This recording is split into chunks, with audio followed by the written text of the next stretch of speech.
You know, your heating, air conditioning, and refrigeration skills are worth money, either as an employee in your boss's uniform or as an independent in your own uniform. The end user pays basically the same no matter who the check is written to. Hey, Pete Ramsey here of Pete Ramsey Consultant. In this video, I want to address a couple of key points regarding your skills.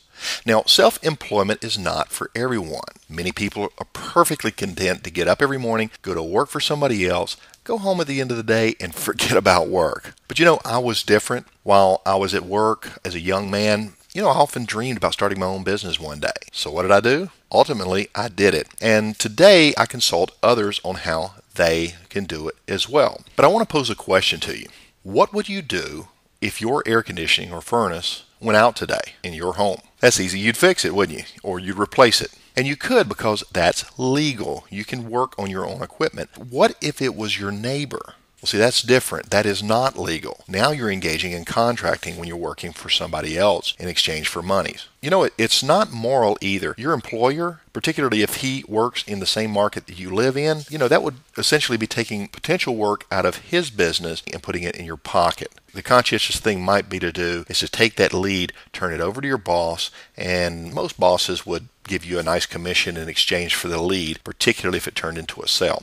But what if your neighbor needed that work done and you had no job? Well, now that's not a moral conflict with your boss, but it's still illegal. Consider this. Let's look at the economy for a minute. At the time of this recording, the housing bust has already passed. We're in quantitative easing 3 unlimited. And what that means is we're in the third session of printing of money to infuse in the economy to keep things afloat. But the economy continues to struggle. The petrodollar is losing its footing internationally. The dollar's in a bind. Our government continues to spend money at unprecedented rates. China, for example, is planning to back its currency with gold. What's going to happen to ours that is no longer backed by gold? You see, the U.S. dollar is not going to last forever, not under the current conditions. So let's talk about your skill again. What is your plan B? What if real tough times hit? What if you're laid off? What if your business where you work has to shut down? What if nobody is hiring? All you have is your skill.